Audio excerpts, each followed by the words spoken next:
Good morning লৰাহঁত।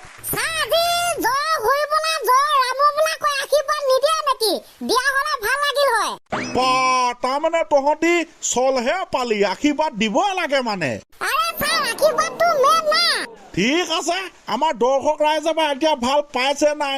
দৰ্শক ৰাইজে যদি ভাল পাইছে তেন্তে দি দিওঁ আৰু বোলে কৃষ্ণ জয় হৰি বলা, কৃষ্ণ জয় ৰাম বলা। এ বোলে কৈছে কৃষ্ণ ধৰেনে জনম কেৱে এই মৰতত শিলাময় কৰি তাৰ হিয়া।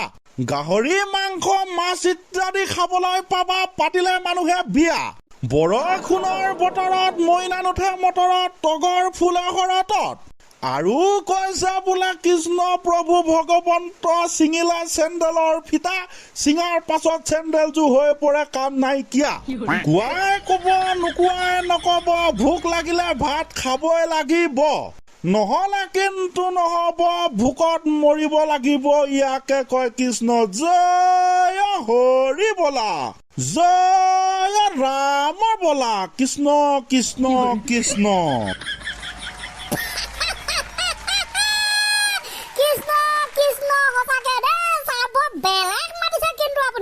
তাকে আৰু মাজে মাজে চেষ্টা অব্যাহত থাকে, সেয়া ৰাইজৰ আশীৰ্বাদত। বাৰু লৰাহঁত কচোন ক, আজি তহঁতে কি শাক ভাত খাই আহিছ ধুনীয়াকে ক। মই তিতা কেৰেলা বইল খাচাক এনেকা তিতা খাব। মই যে তিতা কেৰেলাটো বৰ বেয়াকে বেয়া পাওঁ, কিন্তু খাবলৈ একেবাৰে মানে নহব আৰু, তিতা কেৰেলা নিষিদ্ধ। ময়ো বেয়া পাং পাই, কোনে খাই ইমান তিতাখন হয় নাই ছাৰ? তাকে নকবি আৰু। তহঁতি কিটা কিহৰ খাই আহিলি? মই ছাৰ খানা খোৱাটো কবিতা আকাৰত কৈ দিম দেই। কবিতা আকাৰত? আৰে নৰ্মেলকে ক'লেওতো হয় না। নহয় ছাৰ, তেনেহ'লে বেছি ইণ্টাৰেষ্টিং হ'ব। শুনক। পাৰ চৰাই উৰি গ'ল পালে নদী পাৰ, ঘৰৰ মুধত পৰি থাকিল গোটেই শুক্ৰবাৰ। নাও মাছ, পাভ মাছ আৰু এটা কাছ, আজি ৰাতিপুৱা ভাতটো খাই দিলো লগত মাছ। খাচাকে মাছৰ লগত খালি ভাত আৰু মাটি দিলে আগৰ দিনৰ কবিতা। ভাল লাগিল নে ছাৰ সেইটো কওক? লাগিল। কবিতা একদম বৰ ধুনীয়া, কবিতা ধুনীয়া। এইটো আগৰ দিনৰ কবিতা, বৰ মজা। ঠিক আছে দে, ভাত খানাটো বন্ধ কৰো, এতিয়া আমি ক্লাছটো আৰম্ভ কৰো দেই। তহঁতে প্ৰথমতে এটা প্ৰমাণ কৰিব লাগিব। কি প্ৰমাণ ছাৰ? মই কৈ আছো। এটা সূৰ্য কোনফালে উদয় হয় জানো? পূবফালে ছাৰ। সেইটোৱে। গতিকে সূৰ্য যদি পূবফালে উদয় হয়, এতিয়া তহঁতে প্ৰমাণ কৰিব লাগে যে সূৰ্য পশ্চিম ফালে উদয় হয়। বাপেকে কেনেকে পচিবল? How is possible? সূৰ্য পূবফালে উদয় হয়? Yes, this is one question. Technology style হে মাৰিব লাগিব, তেতিয়াহে প্ৰমাণ কৰিব পাৰিম চাগে। যি মাইলৰ মাৰি থাক, মুঠতে প্ৰমাণ কৰিব লাগে যে সূৰ্য পশ্চিম ফালে উদয় হয়। কি কৰিব, হৃদয় ভাঙি যায়, উপায়টোতো নাই, প্ৰমাণ কৰিব লগীয়া হৈ যায়। এয়া তেনে প্ৰমাণ কৰো, সূৰ্য পশ্চিম ফালে উদয় হয়। গতিকে আমি এতিয়া ব্যৱহাৰ কৰিম টেকনলজি ষ্টাইল। এইখন পৃথিৱীত মানুহে ডাইৰেকশ্যন আৱিষ্কাৰ কৰিছিলে, মানে 4টা দিশ আৱিষ্কাৰ কৰিছিলে, যেনে পূব, পশ্চিম, উত্তৰ, দক্ষিণ। আৰু সেই 4টা দিশৰ ভিতৰত পূবটো হৈছে এনেকুৱা এটা দিশ, যিটো দিশত প্ৰথমতে সূৰ্য ওলায়, তাৰ মানে সূৰ্য উদয় হয়। গতিকে আমি এতিয়া প্ৰমাণ কৰিব লাগে যে সূৰ্য পশ্চিম ফালে উদয় হয়। কৰ প্ৰমাণ কৰ। Okay sir.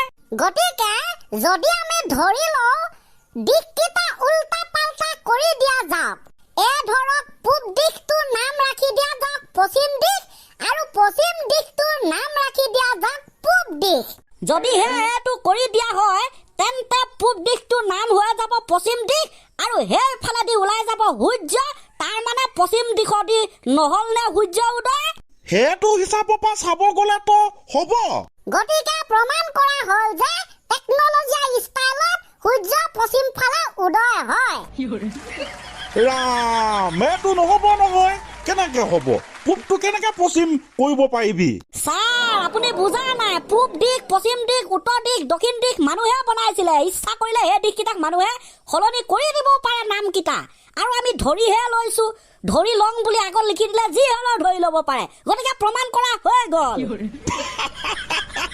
তহঁতৰ লগত নোৱাৰি পায় দেই যি হ'লেও যি মানে হ'ব উপায় নাই আৰু ঠিক আছে হ'ব দে এতিয়া আমি পৰৱৰ্তী পৰ্যায়লৈ যাম হ'ব ছাৰ তাঘিনে কি ঘেন যাং গাহৰি মাংস খাই চাং এইবাৰ ছাৰ আপোনাক আমি এটা প্ৰশ্ন সুধিম অ'কে ন' প্ৰব্লেম হুট এনে ছাৰ আপুনি জানেনে বৰ্তমান সমাজত দেখা দিয়া আটাইতকৈ ডাঙৰ সমস্যাটো কি বৰ্তমান সমাজত দেখা দিয়া আটাইতকৈ ডাঙৰ সমস্যা সেইটো নিবনুৱা সমস্যা হ'ব লাগে নিবনুৱা সমস্যাটো ডাঙৰ হয় ছাৰ তাতকৈ ডাঙৰ সমস্যা এটা আছে এনে সৰুৱা সমস্যাটো থাকে তাতকৈ ডাঙৰ সমস্যা থাকিব পাৰেনে হয় ছাৰ শুনিবলৈও বেয়া লগা ক'বলৈও লাজ লগা এটা ভয়ংকৰ সমস্যা যিটো বৰ্তমান সমাজত দেখা দিয়া আটাইতকৈ ডাঙৰ সমস্যা সেইটোৱে হৈছে পৰকীয়া প্ৰেম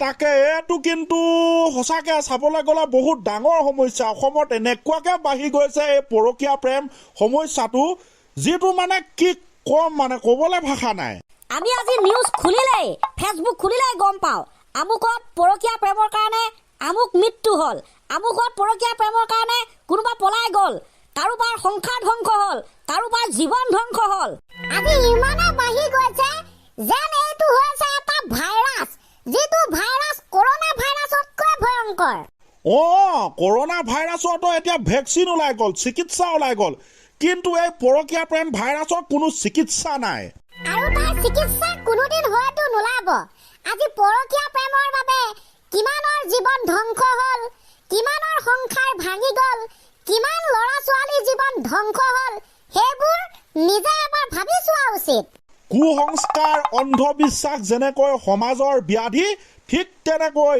এই পৰকীয়া প্ৰেমো হৈছে এটা সাংঘাতিক ধৰণৰ ভয়ংকৰ ব্যাধি আৰু ছাৰ যিজন ভুক্তভোগী তেওঁ মৰি জীয়াই থাকিব লগা হয় ইয়েছ ইয়াতকৈ আৰু ডাঙৰ ভয়ংকৰ সমস্যা কি থাকিব পাৰে জানি শুনি মানুহে ভুল কৰে আৰু তাৰ পাছত শাস্তি ভুগিব লগা হয় ভুক্তভোগীজনে গতিকে আমাৰ এটাই আহ্বান যাতে এনেকুৱা ধৰণৰ কৰ্মকাণ্ড কোনেও নকৰক নিজৰ লগতে নিজৰ সংসাৰ নিজৰ হাজবেণ্ড নিজৰ ৱাইফ নিজৰ ল'ৰা ছোৱালীৰ জীৱন কেতিয়াও ধ্বংস কৰিব নেপায় হয় ছাৰ যেতিয়া এই ব্যাধিটো আঁতৰিব তেতিয়াহে এখন ঘৰ ভালকে চলিব আজি ফেচবুক খুলিবই নোৱাৰি আজি ইউটিউব খুলিবই নোৱাৰি প্ৰতিদিনাই এটা হ'লেও এটা এই পৰকীয়া প্ৰেমৰ নিউজ আমি দেখিবলৈ পাওঁৱে তাকে এইটো নিজে ভাবিব লাগিব নিজে বুজিব লাগিব তেতিয়াহে সমাজখন নিকা হৈ পৰিব ঠিক আছে যি কি নহওক এইখিনি আমি ক'লো